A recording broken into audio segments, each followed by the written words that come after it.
Good afternoon, everyone, and thank you for joining us for our book event sponsored by the Sara and Sam Schoffer Holocaust Resource Center. I'm Gail Rosenthal, director of the Holocaust Resource Center, and I just would love Morgan Everman to give a wave, who is helping us today, and Morgan works here in the Holocaust Center, and Irvin Marino Rodriguez. Thank you both for helping us. Our event today is co-sponsored by the Milton and Betty Katz JCC of Margate, the School of Arts and Humanities, our master's program, Master of Arts in Holocaust and Genocide Studies, and the Sam Aziz Museum of Woodbine Heritage. This afternoon's event is titled, Through the Lens of Now, Good Neighbors and Bad Times Revisited. New Echoes of My Father's German Village, written by Mimi Schwartz. I'm going to introduce to you now Rifka Weinstein, Dr. Rifka Weinstein, who is a member of our Sara and Sam Schoffer Holocaust Resource Center Executive Committee. And what better person, none that I know of, that could help us today and be our moderator, because Rivka grew up in Germany, and she will include and share with her perspectives on being a good neighbor or being a neighbor in the 1930s and today. Rivka, thank you. This right now. Anyway, so I want to welcome you all to this event. Again, thank you to the Sara and Sam Schoffer Holocaust Resource Center for hosting us. And of course, welcome to Mimi Schwartz. With that, I'm delighted to introduce you to Mimi Schwartz. Mimi Schwartz is an American-born author, public speaker, and educator. She has written multiple books, and her short work has appeared in many publications nationwide, including the Writer's Chronicle, Tikkun, the New York Times, and the Missouri Review. Mimi Schwartz is Professor Emerita at the Richard Stockton University, and her specialty is, of course, in writing. And you will understand why when you have a chance to hear from her book or to read her book. It's really very enjoyable. Today we will be talking about the book Professor Gail Rosenthal already mentioned, Good Neighbors, Bad Times Revisited, which was just published by University of Nebraska Press. Gail, you had asked me to also say a few words about why I was interested in reading the book and in interviewing Mimi. You already mentioned two very important facts, and they are that I did indeed grow up in Germany, and I am a member of the executive committee at the Holocaust Resource Center. But I will also add that I am of the first post-war generation that was educated about the Holocaust in Germany. I was born in 1969, and we learned very little about Jewish life up until the Nazi regime. So it was really very much a focus on, of course, the atrocities in the Holocaust. And we also learned very little nuance. This is really something that you, Mimi, explore in your book, the nuances of being a neighbor, and those nuances as they pertain to your father's German village. So before I start asking you my questions, Mimi, I want to ask every one of you to put your questions into the chat. Morgan from the Holocaust Resource Center will be collating these questions, and she just gave a wave again. And I will get to these questions about 20 minutes or so at the end of this conversation. So with that, Mimi, I would love for you to talk about why the story of your father's village interested you.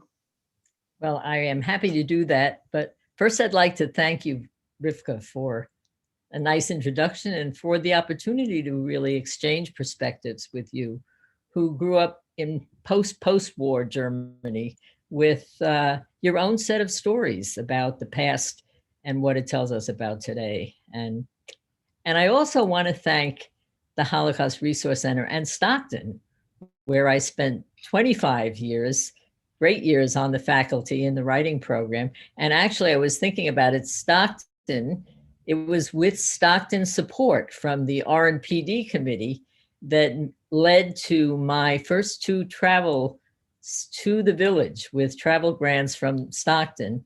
So to this little German village, which we are going to be talking about today. So it means an extra something to me. So I sort of like to focus in on the book cover, which I think does a great job visually in setting up what's the story inside the cover. So what you're looking at is a street scene of a little village called Rexingen, which is about 60 kilometers southwest of Stuttgart in Germany, in what's called the Schwarzwald.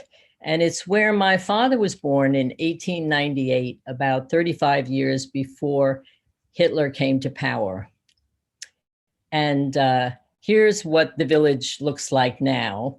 What was unusual then in my father's day was that one half of this little village of 1,200 people were Jewish, and the other half were mostly Catholic with a couple of Protestant families.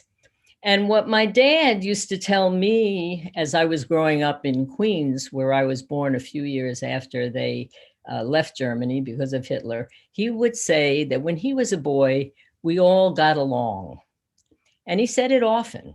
Now, I didn't listen very much because I was very busy trying to be an American girl like my friends. But the echoes of those words is what I heard 40 years later when I saw this village Torah. And it was in the memorial room in Israel on a moshav that was founded by a dozen Rexingen families that were fleeing Hitler around the same time that my parents came to the United States. And the old man who was showing me around said that this Torah had been rescued on Kristallnacht, not by the Jews, but by their Christian neighbors. And that surprised me. I didn't think of Germans rescuing anything Jewish back then. So I wondered who did it and why. And I wanted to know more. And when I came back to New Jersey and I started to tell my friends the story of these rescued Torah, they also wanted to know more, because what we hear about a lot is the atrocities of the Holocaust. And we hear about the big rescues, people like Schindler, who rescued many, many people. But the Torah, which is a little thing from a little village, are the stories that don't get told. So my father had died about 20 years before, and I couldn't ask him, but I was able to find and talk to some Rexingen Jews who were still living and were living in the New York area. And I heard my father's echo of, we all got along, even louder than before. And what they said was that they hated Germany for betraying them and making them restart their lives again somewhere else, those who were survived. But most of them didn't hate their next door neighbors. Many were decent people, they remembered. Now, my father's memories, remember, were a boyhood 30 years before Hitler. But these memories were from the 1930s, during the Nazi times. And so I kept on wondering how much is true and how much is nostalgia for what people wanted to be true. And so began my quest on 3 continents to find out about decency as remembered by the Jewish and Christian neighbors who were once good neighbors. Now, going back to the cover, the girl, and you see this, the girl here, who was with her cousin, her name is Hannah, and she had left in the 30s for New York. And when I met her 60 years later, she was the one, she knew everybody. She knew everybody, all the Jews who had fled, and she also knew the Christian neighbors too, in particular, who she had kept in touch with after the war. So that she was an enormous help to me in making connections and interviewing people. for my first book. But the third figure here, this little boy, and maybe you can move the slide that shows him closer. He is the reason why Revisited is on the cover of the book. His name is Max Sire, and he's 5 in this photo, but he was 88 when he wrote me from South Australia, where he lives since he was 21. He left Germany because he thought, at the age of 21, because he thought Germany would never recover quickly from the war. That was in 1951. So he had just read my book and he wanted to tell me, and he actually used these words, "Your father is right, we all got along." And it turned out that he had grown up 5 houses from where my father's family had lived for generations. But they never met because his Catholic family had moved in a few months after my uncle Julius had sold the family house and fled Germany. So I answered his letter, curious, and found out that he had written a memoir for his Australian family about his growing up during the Third Reich, beginning in 1935 when he was 5, which is the age he was in the picture, and for about 10 years until 1945 when he was 15. And when he shares it with me, I hear our village stories talking to each other as if out of 2 different windows of history. And here, for example, is a young Catholic boy's perspective. Everyone else I had spoken to was at least 5 to 20 years older than he was in those days. Here's a family that did not self-identify as friends of the Jews and didn't keep in touch with the Jews until Max at 88 sends me this letter. And here was a family that here was a private memoir that had been written for family, not for the public. And so it was not an oral history in which people are telling me their memories and speaking into a tape recorder that they knew I'm going to use for a book. So how did this family fit in or not into my existing story? That became the new quest. And here's a picture of this family in 1944. Maybe there's Max up in the corner there. In any case, that started the second quest. And I think it was made stronger too, because the same week as the letter came from Max saying, "Your father was right, we all got along," was the week that 11 Jews were massacred in the Tree of Life synagogue in Pittsburgh. And the past suddenly had moved in closer and felt closer, didn't feel like the past as it had 10 years ago. And suddenly that lens of decency that I was looking through initially it seemed too narrow. And I felt like I needed to know more. So that's why I ended up writing that story, revisiting the story. That's right. Mimi, I think it would be really interesting for everybody here to hear you read some excerpts from your book about the people that you've met, and of course also with Max's words, as you have interlaced them in the memoir. And I must say this is rather a format that I've never seen before, to have 2 memoirs talk to each other. And I hope you will share with us a little bit what that sounds like. Well, I hope in the excerpts that I read that you'll actually hear that, because it's what I heard, and I had to invent a new form. This was memoir. Usually a memoir is one person telling their story, and I decided to tell my story but have this second voice telling his version at the same time. So it is a new kind of memoir that I put together, and I'd love to see it. Let me read you some and see if you hear it. So the first excerpt, so I'd like to introduce you to first to Lottie, and she was in my first book, and here she is in the village. She's holding on to her 2 little cousins, and her name, they called her Stumpala, which I love the sound of. I don't really even know what it means. Rivka, you can tell me, but anyway. It means little stump. Well, when you look at her, when I met her in New York, she doesn't look like a stumble anymore, for sure. And she's holding her grandchild. And so what I'd like to do is to read her version of how the sense of neighbor in the community gradually broke down and then collapsed after Kristallnacht. And I'll follow that by reading an excerpt from Max, which is his perspective of as an 8-year-old, which is what he was at the time, what he remembers from the same. So this is Lottie that I'll read first. Wait, okay.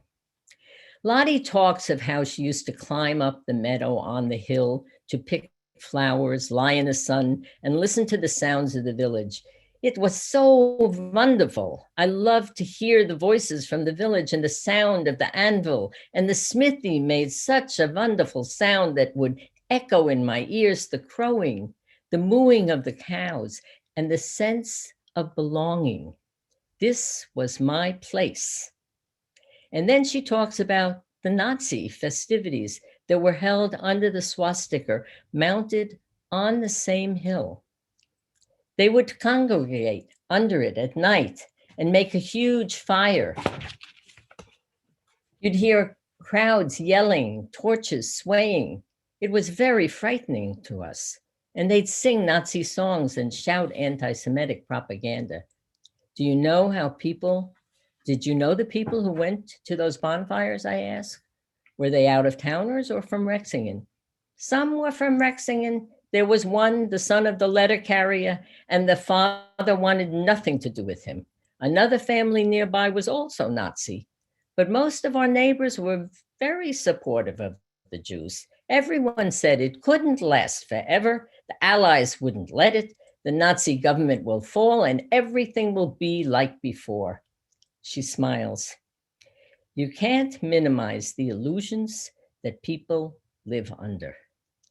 The illusions were nurtured, she says, not by our optimistic neighbors, but also by the fear of starting new somewhere else, of not having enough money to leave, of having an old parent who wouldn't be able to get a visa.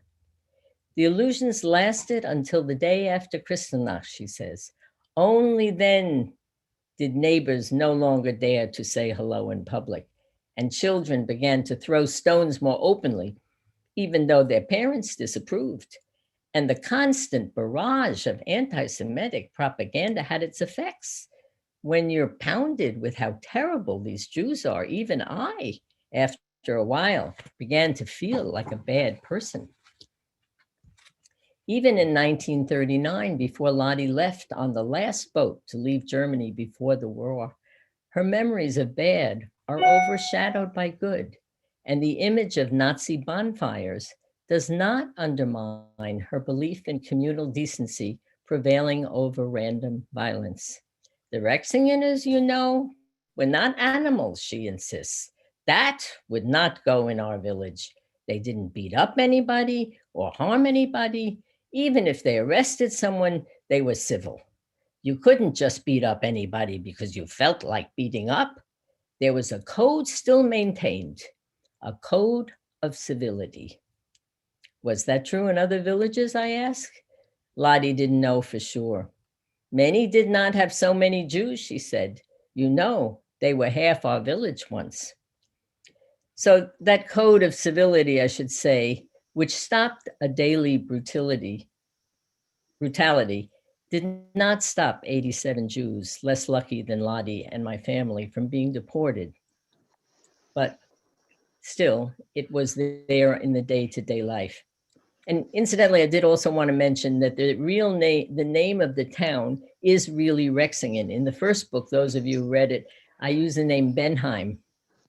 But because in this 10 years, the village posted my book on its website, I decided there was no more reason to use a fictitious name, which incidentally is traditional. If you're writing about a small town, you usually don't use their name to protect the privacy of people, because if you are the son of the postman's carrier, and there's only one postman, you don't have any privacy. So, but in any case, Rexingen is now the name. And if you go on Google and want to know more about local Jewish history, put in Rexingen and you will find it. It's all there. They're doing quite a job on making that happen.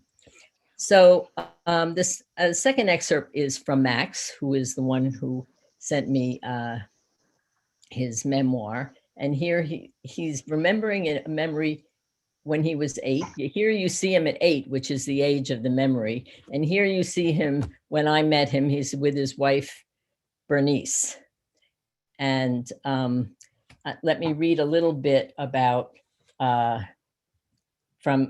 he remembers of that night. Kristallnacht brought a very different way of life. Most Christians being ashamed of what happened, the Jews not trusting us anymore. They stayed in their houses most of the time, and they were made to wear the Star of David on their clothes when they appeared in public.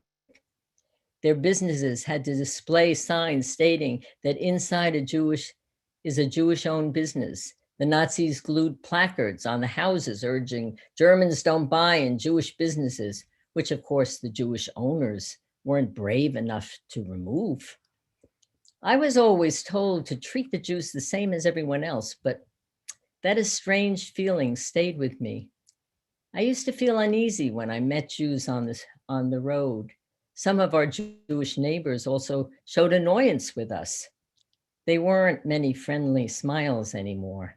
I suppose they didn't know what they did wrong to be treated like this. They had lived their lives as they were brought up, and that never hurt any Christians in the village. Every now and then, one of the Jewish families disappeared. They would go across the Swiss border, then go to Portugal, and from there to America or England. 2 or 3 months after they left Rexingen, somebody heard they were in London or in America. Further down the street, there lived a couple of girls my age, and this was their plight. When I heard about it, I felt sorry for them. I said to my mom,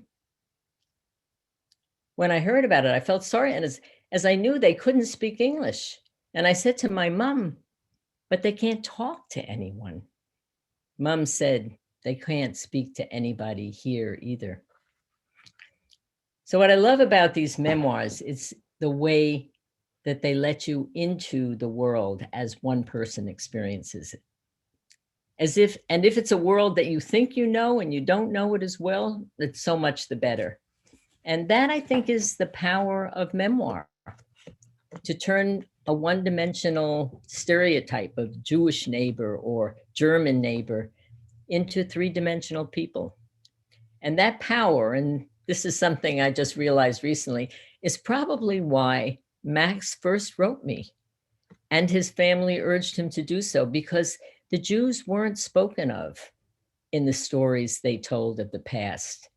That's what Max's children had told me. So that when they were going to visit Rexingen, which they did several times from Australia to visit their grandparents who still lived there, they would go by the former synagogue, or they would go by the old Jewish cemetery in the woods, and all was silent. There were no stories. But when they read passages like the passage that Lottie wrote about what she remembered and what she had experienced, suddenly they felt like a void was filled. And I actually have to say that reading Max's memoir filled a void for me too, because I had focused so much on good neighbors in that first book. And I suddenly felt like I needed to look beyond those stories and find the ones still in the shadows. So I think I did for myself anyway. Hope I did for you guys too. Yeah, it's definitely a fascinating perspective, and I thank you for sharing these two excerpts, Mimi. So you just spoke about the power of memoir, and I would like to explore that concept of memory a little bit more with you. Sure. And in fact, there was one part early in the book that really captured me, where I took note of what memory can be, and how tricky perhaps it can also be. And I want to read that. And now these are your words in my voice. Great. So this time we enter Lotte's house through a side porch I don't remember. And her living room has more furniture than I remember. The giant stove is off to the side, not a throne in the center at all. Was this room always like this? I asked, disoriented. Oh, we always like to change things around, Lotte says cheerfully. I feel less like Alice in Wonderland, but am still wary. If my 4-month-old memories, propped by notes and taped transcripts, are so fragile, what about her memories, 60 years old? So there are more instances than the one that I just read. And there's, for example, Willie. Can you tell us a little bit about him and his take on memory? Right. Well, what I found again and again in doing this book is that there is the factual truth and there is the emotional truth. And the facts would change, they would shift. Like the stove could be here or it could be there, or it could be a wonderful day or a sad day. But the emotional truth, people tended to remember right. And this came, there's a wonderful moment in the book where I'm asking Willie, who is one of the two Rexian Jews who survived Auschwitz, and I meet him. He's a butcher now in Baltimore, and I go there and write his story. But I'll just read you this little bit because it says it so well. I call Willie in Baltimore to see if he remembers Catherine's grandfather. He says vaguely. When I tell the mural story with the Hebrew writing, he remembers more. Ah, yes, the man was religious and a big anti-Nazi. I think he made gravestones. Actually, he made church altars, I said. Gravestones, church altars. What's the difference? Willie says, the irony resonating, maybe on purpose, maybe not. And I think that that's such a perfect example. He gets the facts wrong, but he remembers the important thing, which was that this man was a very big anti-Nazi who actually, I find out, he put a very crazy statue of Hitler in the church high up, that only the people who knew it was there could look at it every time they went to church, and the authorities never did find out. But that, I think that example is one that I found again and again. The other thing I found is depended how old you were in terms of remembered. So there's one chapter about 3 sisters remembering they were half Jewish and they lived in the village throughout the war. And one was 8, one was 12, and one was 16. They have entirely different versions of how they experienced their years there.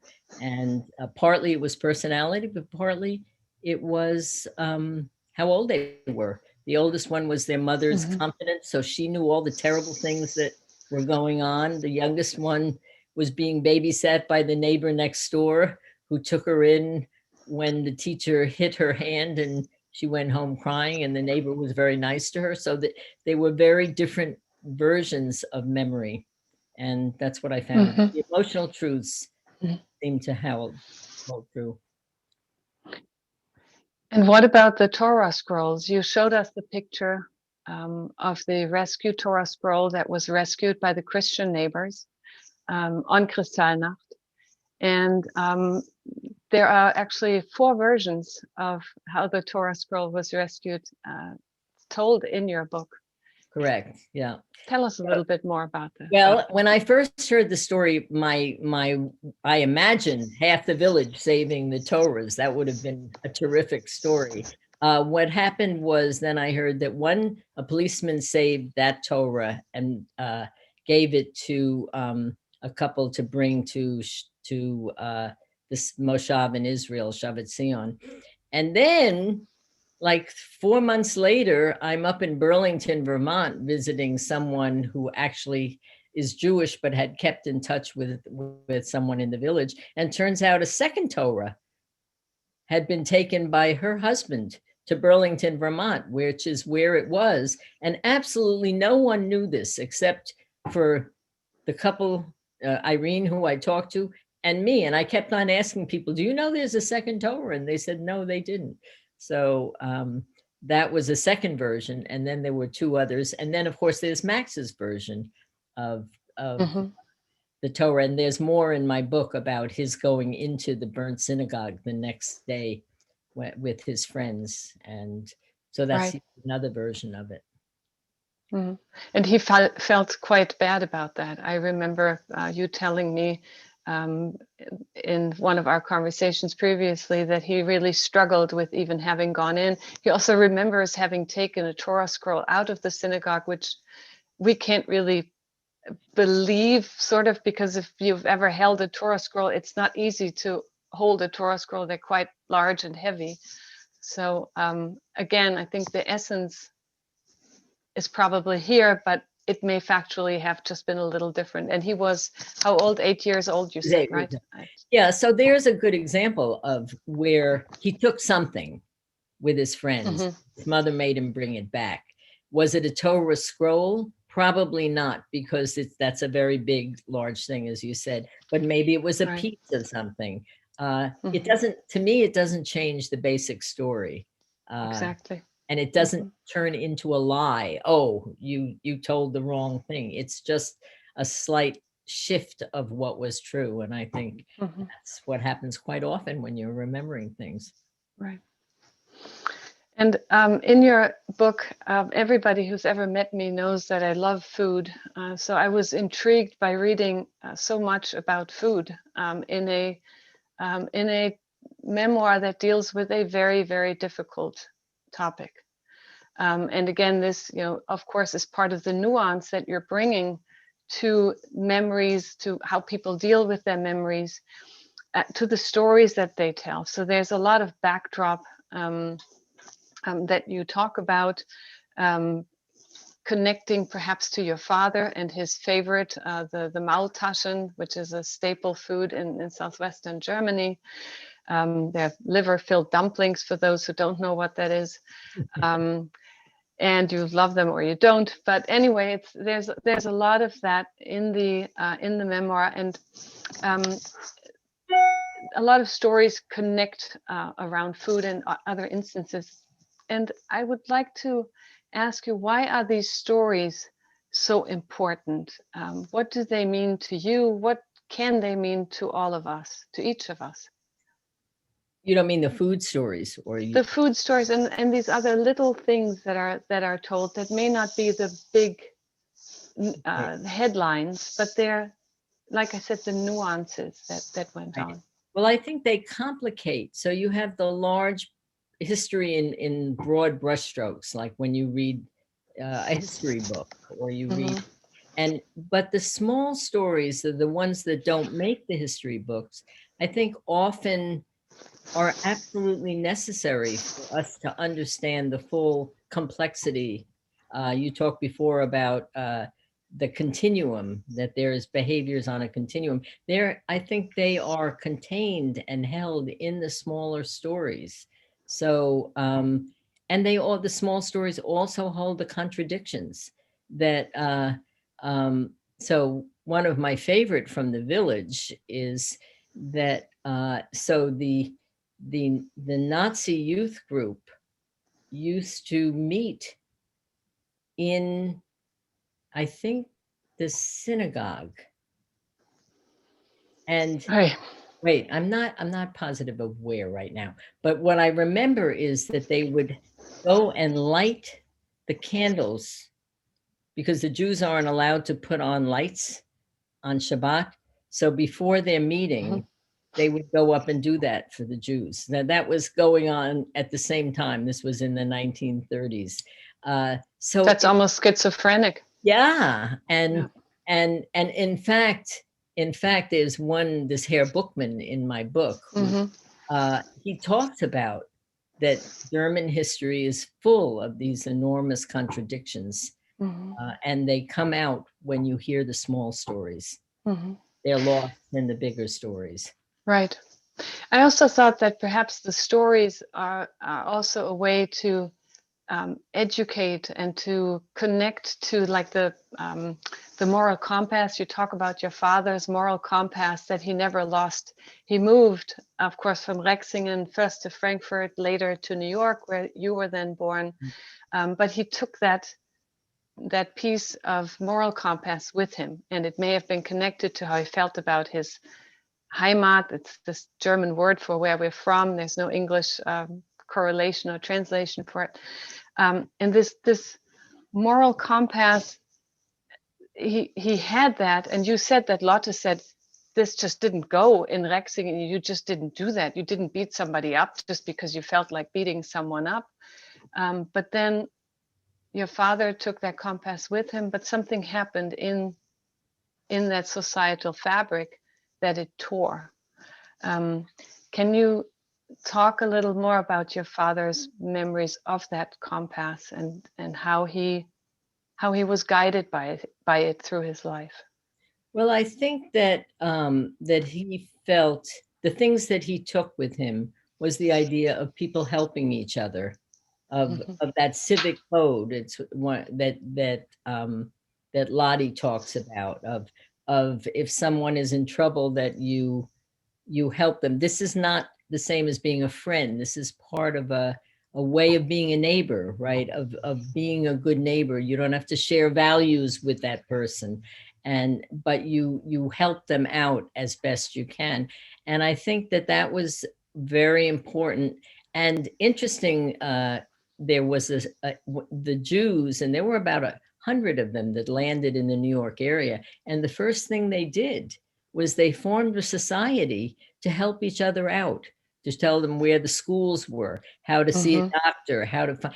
And what was very unusual about, I'm told from historians, was that this was true of organizations like Frankfurt, big cities that would organize. But this was this tiny little village that had organized, and it still exists. The remaining members, they're still there. The irony is that nobody has to help anybody anymore, but it's still part of the same kind of way of thinking about how, as an individual, you live in your community. And I think that was passed on to me. I mean, I think that I didn't grow up in a neighborhood that had a sense of neighborhood, but since then I have lived in several neighborhoods where there's a strong sense of community, of people helping each other, and I think I seek those out. So that may be your father's absolutely trading down to you how he felt about Rexingen. So I was just saying earlier that the fabric obviously tore. In Kristallnacht, you read the words of Max, who was describing how things really changed after November 9, 1938. And I'm sort of spanning a big arch here right now to today. So you were describing the neighbors, you were describing the acts of neighbor, which are different than friends, but you help each other out even if you're other.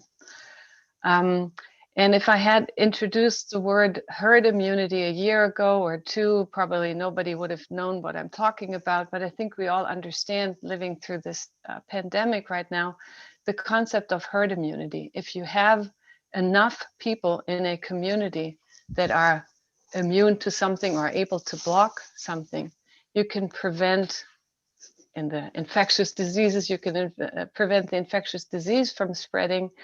And it struck me as I was reading your book, and you were talking about that gradation of neighbors, from the indifferent or the bad to those who helped. What do you think we can learn from it for today? Is there such a thing as communal herd immunity against hate? Could these acts that you're describing inform what we do today when I step outside of my house? I think so. I mean, what I took away from my experience with re-entering my father's world is that if enough people stand up for something,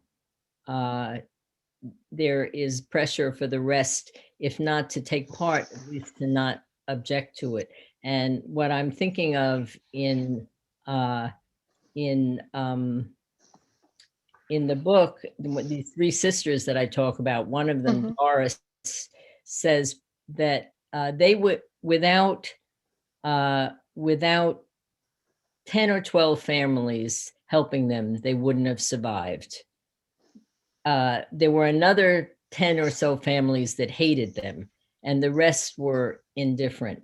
And the feeling that I had from talking to a lot of people, that if there were more, of course, if you had, instead of 12 families helping with little things like bringing soup at night or sharing a ration card, that it sort of turns things around. And the other people are quiet. But in Rexingen, I felt, and what Lottie was talking about, you couldn't beat up somebody in the street there. That wouldn't go. Other places you could do whatever you wanted, so that there was enough, if the community, if individuals say, if you live in a community where everybody is wearing a mask, for example, for COVID, and you are not, you're going to have a much harder time. Similarly, if you're in a community where most people are not wearing masks and you want to wear a mask, you have a harder time. So I do think that getting enough people to do small acts and to make these small acts, as we realize, make big statements, that it makes a difference. It can change. And so I think I was telling you before, I taught a course in Stockton about the Holocaust in film, and we talked a lot about other and the role of other, and how do we act when we're confronted with someone being attacked. And one of the things, we made a list of things that we could do as individuals, and one of the things that we all came up with is that if someone tells a joke against another group, and you don't think of, actually, rather than sitting there saying, I don't think it's funny. And they'd probably, if there are 12 people there, my guess is 8 feel the same way that you do, but until someone actually says it. And I remembered after this course, I said, okay, well, now I've made this resolution. And the first time I did it, and I did it with a big breath, and other people jumped in, and that person receded. And other kids in the class would stop and say, that's really working. And so it was that kind of thing, of on the small level, that these small acts that can make a big difference sometime if enough people do them. Mm-hmm. It starts there. You were telling me about 2 neighbors with rather opposing ideas displayed in their front yard. One had a Trump sign in their front yard, and the other had a Black Lives Matter sign in their front yard. And I would love for you to share your thoughts on that. Well, that was a hypothetical. I don't know whether this can happen these days, but I do think. Yes, it does. I can tell you it does. Okay, so we were talking about. In this neighborhood where I live, it does. So what does it take to try to get along? Yeah. You can't try to convince the other person of your values. That is not going to work, and it just makes things worse.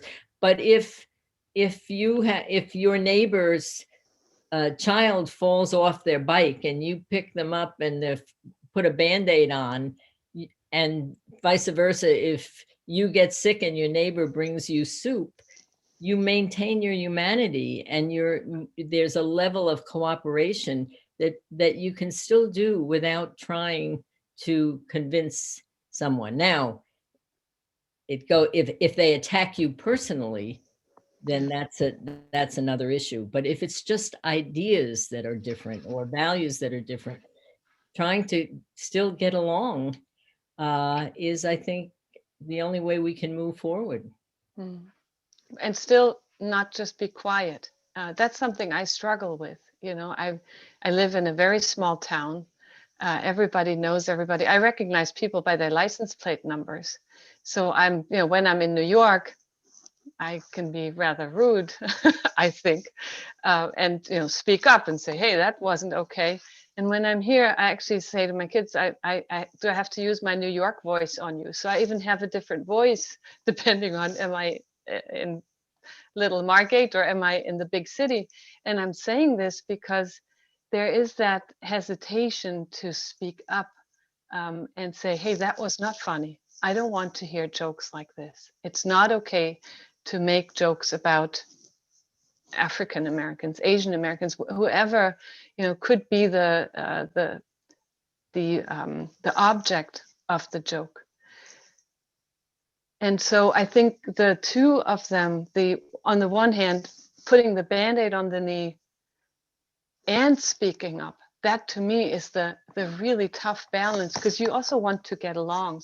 And I think you talk about this in your book, to go along, to get along, Right. and to calibrate there and find your own compass, so to speak, where your stop sign is. I do sometimes struggle with that in this small town environment. Well, going back to the joke, I think if you say, I don't find that funny, that's just saying how you feel.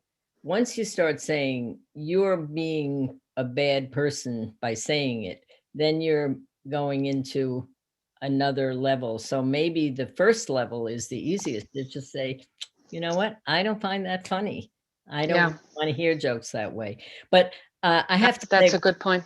My partner has, and this is, I think, a wonderful idea that we all should do, and throw it out as a possibility, is that you take someone who you don't agree with politically, for whatever side it is, and you have coffee together, and you have a common goal, which is to try to find at least one or more things that you agree on. Which as a homework assignment. Yeah, I thought it's a wonderful idea, because rather than emphasizing all the things why you're wrong, you're saying, okay, we have a joint assignment. What do we agree on? And that's the beginning of trying to build up trust. And I think that the whole last part of my book, that last chapter, is about the trust that developed between the Sire family and me over the 2 years that we interacted. And that was a trust that was built on working together on a project of trying to fill in the gaps in this village history, and then eventually how to put his memories and mine together. But it's the trust that made all the difference. So finding ways to build that trust, I think, is an enormously important first step in trying to get along. Right. And not losing it. One of the things I realized actually late in it is that my father, who kept saying it, we all get along, I think was also pointing out the fragility that you have to work at it. You have, trying to get along when people are not the same and not pretending to be the same is something that takes a lot of creative effort, but worth it, I guess. That's what it is. So we're at this juncture, and Irvin, thank you for the nudge. It is 5:21 now. We're going to get into the Q&A in a moment, but I would like you to put up the slide where you, Mimi, have put together small acts that probably won't make it into the history books, and just to take with us as we, explore your questions that are in the chat ready for us to explore. So maybe you can talk about that for a moment before we move on to that. Well, there is a chapter of trying to figure out, I tried to list, this is 1, 2, 3, 4, 5, 6. I think I had a list of 15 in the book of the kind of acts that people did that were small acts of kindness, of decency, but they also are, in fact, I think, acts of resistance, right? Because you are supporting people who the state is telling you to hate. And so the policeman saved the Torah, the shoemaker kept fixing Jewish shoes and shared his ration cards. The farmer had power of attorney over Jewish fields, which he gave back after the war. Was a big one. The barber's daughter lent her a good raincoat. There's a whole chapter on that. The shopkeeper gave food over the back fence at night. The neighbor took care of children when the mother was sick. And those are just acts of humanity. And one of the things, the term that kept coming up with people I met who did maintain decency to individuals was, you ask them, it wasn't ideology. All they would say is, I was just being human. It struck me at how often I heard that. I was just being human, that these gestures were natural to people as things that one does, one human being to another. So they never demonized the other person. They maintained humanity. Okay, I would like to, thank you, Mimi. I would like to read the first question here in the chat from Sabrina. Thank you very much, Sabrina. I've been to Yom HaShoah ceremonies, and I see survivors and how they are slowly passing away. As a young person, I know the importance of keeping their stories alive and preventing things like the Holocaust from happening again. I want to know if there is anything survivors or children of survivors want us to do other than educating ourselves. Good question. Do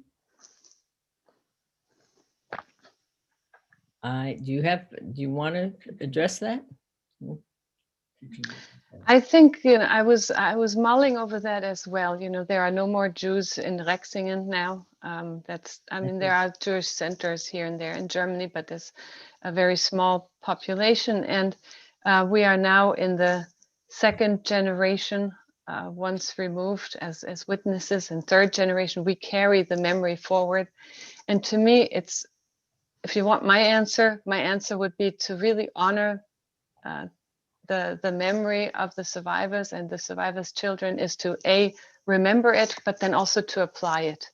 When we see the news and we see the horrific news of the past days from Georgia about these murders of these Asian American women and other bystanders as well, that should inform, those two should be informing each other. That's my personal answer to the question. I think that I agree totally with that. And it makes me think too of a friend who has started, it's now a fairly solid organization, Gail, you might know about it, called Toli. And every year they bring in 20 teachers from towns all over the United States where there are no Jews. And they have a 2-week course. And these teachers go back then and teach course in the Holocaust. And then they teach other teachers, and the program has been going on for, I think, about 8 or 10 years, and it keeps getting, it's information, it's learning, it's education, and trying to pass on what happened in the past so that people don't forget. And there is this group in Rexingen, it's actually in the whole region, which I won't even try to say the name in German. The Träger and what is it? Träger and Träger und say again? Anyway. I'm blanking on it right now. I could pronounce it for you, but I'm blanking on it. I'm sorry. It is people who are of your generation and younger even, who have determined not to forget the past, and have various activities, exhibits, do research to make sure that and this involves, in Rexingen now, 1/3 of the village is Muslim, and they have moved into a lot of the abandoned Jewish houses, and they're still trying to get, they have courses that they've tried to organize of helping people learn German and assimilate to German cultures and understand Muslim culture. So those kind of things, again, with let's not have happen what happened before.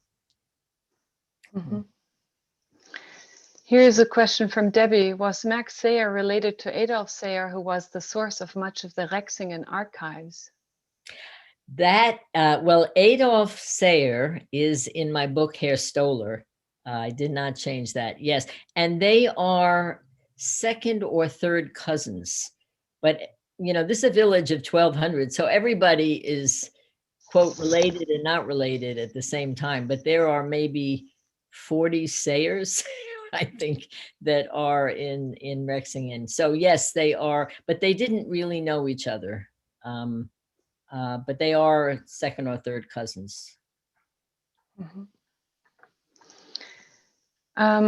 And Sabrina, again, I will take your question, although it's your second one, but I think it's an important one. Do you think modern day Germany acknowledges the bad that happened and accommodates Jews living there today enough?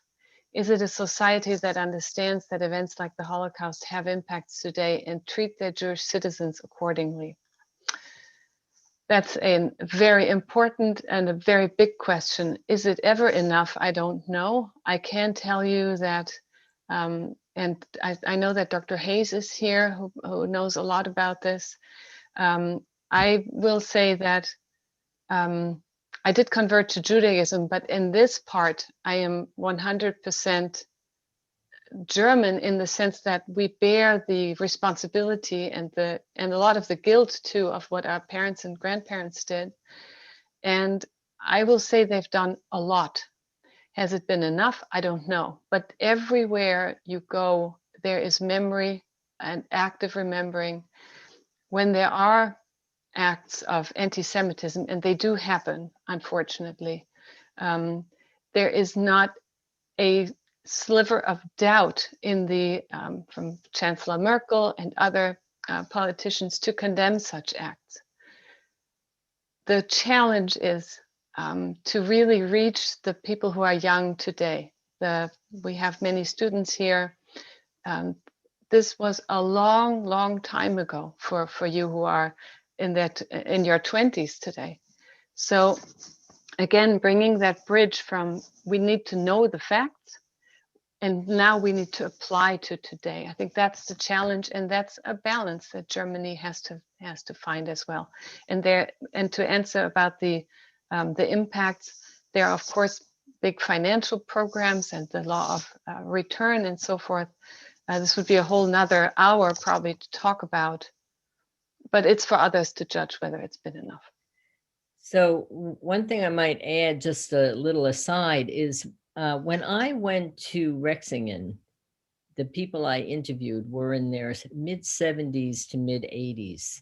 And I think if I had gone 10 years earlier, they would not have been so eager to talk to me about the past. But I somehow just went at the right time. I think when you grew up too, there was probably much less conversation about the Holocaust in the past. And then suddenly it came to a point where people were interested in telling the stories and making sure it wasn't forgotten. Did you find that too in your experience, Rivka? Yes, absolutely. Okay, so I have Morgan's collation here. I just realized I started at the top, but then your collation came, Morgan. Thank you very much for that. So I am skipping here a little bit. Sorry that you have to watch me reading. So there's a question from Gail. How do you hear about the rescue Torah at the Moshav? How did you hear about the rescue Torah at the Moshav? Was it an accidental find, or did you know about the Torah in Israel? How did the Torah get to Israel and the Moshav? So I knew about the Moshav because my father had kept in touch with the people who founded this Moshav were boyhood friends of his in Rexingen. So when I went to the Moshav, I did not know about the Torah. And when the first story that I heard, which is that it had been rescued by the Christians and then sent to them after the war. This is the first story that I heard. The old man told me. it turns out that it was actually carried by one of the people who came to the Moshav. It was given to him by the policeman of in Rexingen, and he hid it in his cart. His trunk? Yeah, these carts that they had, which was somewhat dangerous, and he brought it to Israel. And the policeman then also brought another Torah to someone else who brought it to then the United States. That's how the two Torahs got out. But then there were other things that were the original story I heard, the Torah had been buried outside the Jewish cemetery and then dug up after the war and sent to Shavat Zion. Well, that was not true, but it turns out there was something that was buried in the Jewish cemetery and dug up and sent to someone in the United States after the war. So that's what I was talking about, this truth transposed, that the facts get shifted and they're like shards of history and they all add up to a story, but the story gets broken down into different parts and each part has many different versions of it. Right. So one of my favorite sayings in this book, but also in another book that I wrote, is, or so the story goes, because you hearing different versions. And if you hear enough of them, you get to figure out what exactly, well, not exactly, but what you think is most likely to have happened. And that's how you arrived at what happened to the Torah scroll, because obviously it wasn't documented as such, but the puzzling together the different people witnesses. Parts, yeah. Here is a question from Catherine. Do you think this good neighbor concept fits more into a social contract in ways where you felt obligated to interact and aid those surrounding you to keep the community standing? Or is it more along the lines of doing it solely to lift the community up for the benefit of yourself? I would say it's a difficult one. I would say both. I think you have a vested interest in living in a place where, and being surrounded by people where the morale is good, as opposed to bad. So you could say that is helping the community, but it's also helping yourself. And there's certainly parallels to that in today's world. If you are wearing a mask, you are helping others not get it, and you're also helping yourself. I once did, in one of the classes I taught, I asked people to write about their neighborhood after they read this book, and then they wrote about their neighborhood. It was very interesting. There were two very different kinds of neighborhoods, and I collected some of them, but some people wrote, oh, my community was just like Rexingen. People helped each other. There was an effort to try to get along. And then other people wrote, in my community, if somebody dropped dead on the sidewalk, people would just step over them. So it's like it still exists. What kind of world do you want to live in? And if you want your local community to be of good neighbors, you have to help make that happen. But certainly it can go the other way as well. Yeah. And here's a question from Anonymous. How do you think this story speaks to marginalized and othered communities today? Well, I think that they would hope for the good neighbor part, to be able to feel as if they would have neighbors who would see them as individuals and not as members of some stereotypical group. And how you make that happen, I think partly as individuals, you have to get to know other people, and that's a risk. You have to risk knowing other people as well as letting them know you too. And then again, you have to do it in a way that's positive. But what we've done, seem to be doing, and I think why when I started writing this, was one of the other reasons for revisiting it, is we've come to be a society that demonizes each other, that is no longer seeing each other as individuals, as potential neighbors. And Biden, in his inaugural speech, which really resonated with me, said, when he's urging people to lower the temperature and try to get along, is saying, we don't have to, we can see each other as neighbors, not as adversaries. And so I think that is the message that we need to bring to all of the way that we move in our society today, to see each other as neighbors that don't have to agree, but that doesn't, can't get along. They can't keep trying to get along. Yeah, I would say that losing the labels would also probably help a lot. That we don't just label somebody a this, a that, but we look deeper into that human side that you were exploring earlier. Right. Yeah. And we are more than the labels that we're assigned. I mean, Of course. all of us are in so many ways, you know.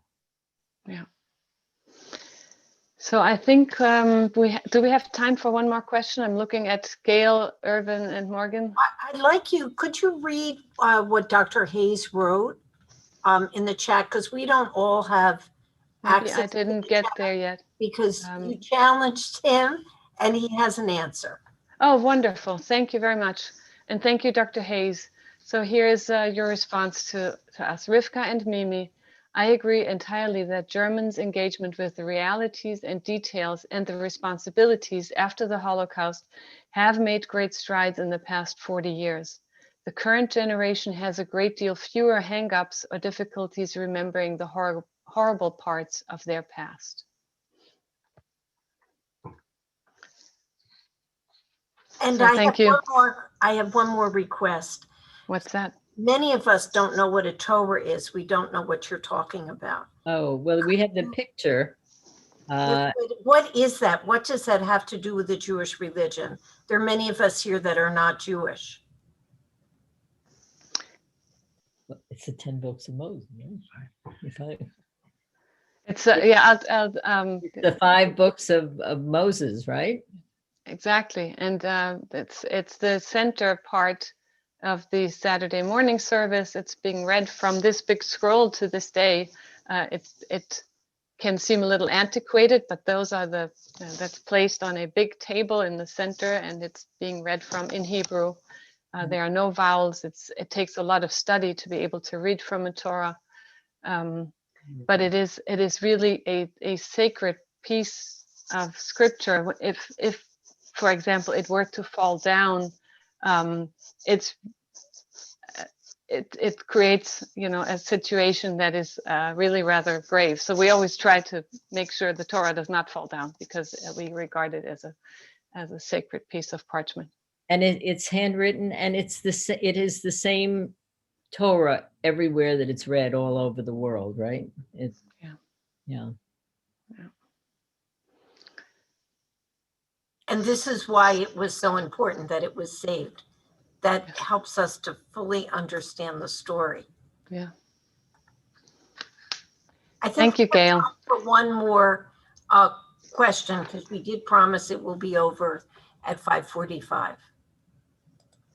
Okay, I did skip over one question that I had wanted to read as the last question. So let me just scroll up again. Sorry about that. Oh, so this is really also a question for you, Gail. Professor Rosenthal, do you suggest unit plans about teaching the Holocaust and other genocides for students to include and this is in quotation marks, the issue of neighbors, bystanders, and onlookers? So some of my students are listening. They're here with us today, and I hope, and we have educators here from our local high schools. I've noticed them, and yes, I think that this is the lesson. I think that this is one of Mimi's reasons for writing her book, that we need to learn from the past to make a better future for all of us, and to be sensitive when something happens, and you highlighted yesterday, yes, when there were attack specifically on Asian Americans, that we have to be sensitive to each other. And there's some history, and I'm afraid I may annoy or insult some of my historian friends that are here with us, but there's some history that hasn't been echoed. We don't hear it today, that maybe we still teach it, but it doesn't necessarily have relevance for today. The lessons of the Holocaust and other genocides. And we can't forget the other, because there was an expression that was said after World War II, never again. But Right. never again is not never again. As we're studying in my class, we were talking about the Rwandan genocide last night. And here, this was in 1993, 1994. So we have to learn from the past. And it begins at home, being good neighbors.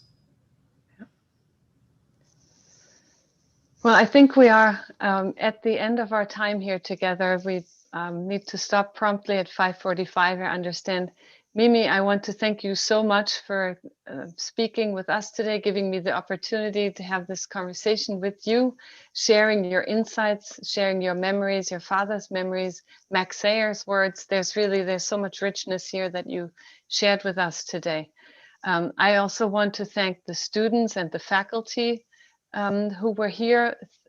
I want to thank the Sara and Sam Schoffer Holocaust Resource Center again for hosting us.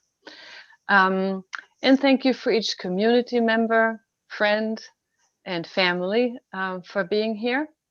And as I mentioned in the beginning, Mimi's book, Good Neighbors, Bad Times Revisited, is out this month. You can find information about this book and much more on Mimi's website.